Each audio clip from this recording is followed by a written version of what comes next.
Hey everyone, welcome back to the channel. Today we're diving into something that affects millions of us, dating apps. But we're not talking about the sweet romantic moments. Oh no, today we're exploring the dark side of dating apps, the hidden dangers, the psychological tricks, and why they might not be as good for us as we think. Stick around, because this is going to be eye-opening. Let's start with something we all know too well, that perfect profile. The curated photos, the witty one-liners, the idealized version of ourselves. We all try to put our best foot forward on these platforms, but let's be real. These profiles are a fantasy. Dating apps are built on this perfect version of people. They don't show the mess, the insecurities, or the imperfections that make us, well, human. This obsession with perfection creates unrealistic expectations, and when people don't live up to them, it can leave us feeling inadequate. You're not just rejecting someone on a dating app. You're rejecting a very polished image of them, which isn't even real. Okay, let's talk about the real puppet masters behind the scenes. The algorithms. These things are designed to make you addicted. They track every move you make, your swipes, your likes, your messages, and adjust the matches you see to keep you hooked. The more time you spend swiping, the more they can sell to advertisers. The algorithm doesn't care about your happiness, though. It only cares about engagement. So, the more you swipe, the more you're rewarded with matches, making it harder to stop. It's the same psychology behind slot machines, and guess what? The house always wins. Now let's talk about something that most dating apps have normalized: hookup culture.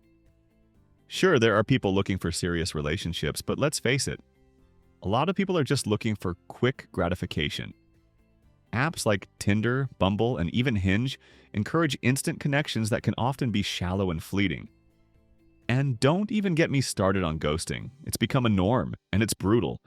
One minute, you're having great conversations, and the next, nothing. The lack of accountability on dating apps lets people just vanish without any explanation. And that messes with your mind, leaving you wondering what went wrong, even when it was never about you at all. Speaking of mental health, let's address a huge issue. Dating apps can wreck your self-esteem. That dopamine hit from getting a match feels great, right? But once that excitement fades, you're left with feelings of rejection. Research shows that constant swiping and the act of being judged on your appearance alone can seriously harm your mental health. If you're always waiting for validation in the form of likes, matches, or messages, you're setting yourself up for disappointment. And let's be real. The pressure to look a certain way, the obsession with perfect photos, can leave you feeling inadequate. But the dangers go deeper. Let's talk about catfishing. It's when someone creates a fake profile, pretending to be someone else to trick you into a relationship, usually for malicious purposes, and it's more common than you think. You might think you're chatting with someone cute, but in reality it could be a completely different person. These people prey on the vulnerable. And the worst part? You might never find out. What's scarier is that dating apps don't always do enough to protect users from these predators. And then there's your data. When you sign up for a dating app, you're handing over a treasure trove of personal information. And for what? In exchange for a few dates? Your interests, habits, and even your location are all up for grabs. Some dating apps even sell this data to third parties. That means advertisers, hackers, or even stalkers can exploit the information you've freely given. So, while you're trying to find love, your privacy could be at risk.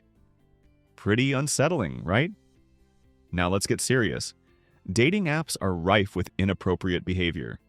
Whether it's unsolicited nude photos, aggressive messages, or harassment, a lot of people use these platforms as an excuse to behave badly. And unfortunately, a lot of the time, nothing happens to stop them.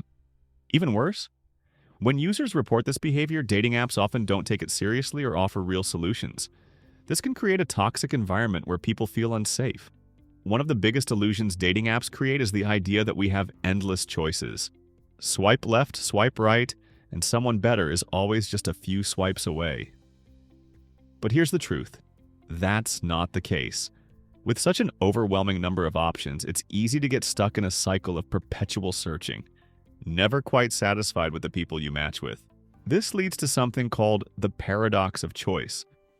The more options we have, the less satisfied we feel. And that can keep you stuck in a loop of never-ending swiping, always wondering if there's someone better out there. So, what's the takeaway here? Dating apps aren't inherently bad, but they are designed with profit and engagement in mind, not necessarily your happiness or safety. If you're going to use them, be mindful of the risks. Protect your personal information, take breaks, and don't let these platforms dictate your self-worth. Love yourself first. That's the best match you'll ever make. Thanks for watching, and don't forget to like, comment, and subscribe for more content like this. Stay safe out there, and see you in the next one.